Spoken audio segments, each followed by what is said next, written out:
Halo, selamat pagi pemirsa. Saya Chandra Dewi kembali hadir menjumpai Anda tentunya dalam Cerdas 5 Menit.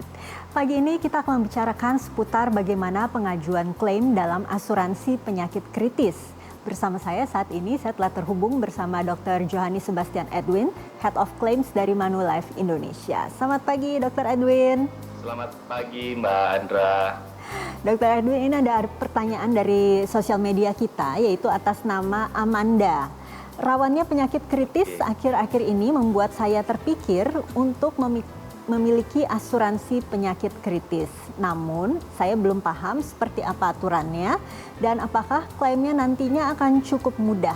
Bagaimana? Mohon pencerahannya ini, Dr. Edwin. Memang mudah atau tidaknya klaim itu tergantung dari ketentuan dan syarat yang tercantum dalam polis asuransi penyakit kritis tersebut. Ya. Salah satunya misalnya apakah penyakit-penyakit yang diderita tercakup dalam polis asuransi penyakit kritis. Yang cukup penting adalah apakah kita sudah memproteksi diri dengan mengantisipasi kemungkinan terjadinya penyakit-penyakit kritis pada diri kita di masa depan. Disinilah pentingnya asuransi penyakit kritis yang bisa melindungi kita. Sebaiknya sejak kapan kita memiliki asuransi penyakit kritis ini, Pak? Apakah memang sedari muda atau nanti jika kita sudah mulai mendeteksi ini, kira-kira di usia tertentu yang sudah mulai rawan penyakit kritis, bagaimana? Baiknya sebelum kita mulai berpikir, memutuskan untuk membeli asuransi penyakit kritis, bagaimana riwayat keluarga kita.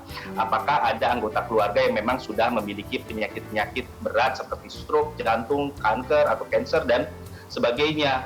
Apabila ada, maka bisa saja kita punya risiko yang sama. Disinilah pentingnya kita untuk memutuskan kita mempunyai asuransi penyakit kritis untuk melindungi kita di masa depan. Apa saja sih kiranya harus diperhatikan atau dipersiapkan oleh masyarakat sebelum kita membeli asuransi penyakit kritis? Yang pertama, masa perlindungan. Apakah asuransi penyakit kritis yang akan dibeli melindungi pada saat awal penyakit, akhir penyakit, atau secara keseluruhan? Kemudian yang kedua, perhatikan cakupan asuransi penyakit kritis yang akan dibeli. Apakah berapa banyak penyakit-penyakit yang bisa tercakup di dalamnya? Dan jangan lupa perhatikan bagaimana sistem asuransi tersebut bekerja, proses klaimnya, masa tunggunya, cakupan penyakitnya, dan sebagainya. Itu boleh tidak sih asuransi penyakit kritis ini atas nama orang lain, Dok? Apakah pengajuan klaimnya juga diizinkan untuk diwakilkan atau bagaimana? Kalau lagi menderita penyakit kritis, mungkin saja dia tidak bisa mengajukan. Ya bisa dibantu, Mbak, dengan orang lain untuk pengajuannya, tetapi pembayaran tetap ke pemegang polis yang datanya memang sudah tercantum dalam perusahaan asuransi.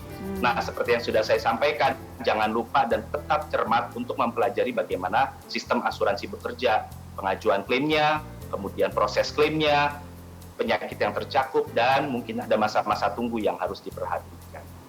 Tadi kan juga Dr. Edwin menyatakan jenis penyakit yang di-cover itu kita harus betul-betul perhatikan apa saja. Itu memang harus kita perhatikan betul ya, Dok? Ya? Emang berbeda-beda tiap asuransi atau bagaimana? Jadi ada beberapa perusahaan asuransi mungkin yang mempunyai daftar penyakit kritis yang tercakup itu mungkin sekitar 50 atau mungkin yang di bawah itu atau mungkin yang lebih banyak dari itu. Nah, kita harus cermat penyakit-penyakit apa saja yang memang tercakup dalam polis dan disesuaikan dengan kondisi kita juga. Misalnya ada riwayat keluarga, misalnya stroke, apakah stroke tersebut masuk dalam cakupan asuransi penyakit kritis? Ini cukup penting. Bisa diberikan pesan terkait asuransi penyakit kritis ini, Dr. Edwin? Paling penting adalah menjaga kesehatan, menjalani pola hidup sehat dalam kaitannya dengan situasi sekarang, jalankan protokol kesehatan. Selain itu, kalau kita memang sudah mau memutuskan untuk membeli asuransi penyakit kritis, pelajari bagaimana sistem asuransi tersebut bekerja, mulai dari proses klaimnya, kemudian cakupan penyakit-penyakit yang masuk dalam asuransi penyakit kritis, kemudian kita juga perlu untuk menilai apakah kita punya risiko yang sama di depannya. Jika memang ada, maka ada baiknya kita mulai memikirkan untuk membeli asuransi penyakit kritis agar kita tenang dan terhindar dari risiko yang mungkin terjadi di masa depan. Dr. Edwin, terima kasih banyak ya, Dok, atas informasi dan juga waktunya, Dok. Pemirsa, demikianlah Cerdas 5 Menit, Cerdas Finansial untuk episode kali ini. Saya Chandra Dewi, terima kasih dan sampai jumpa.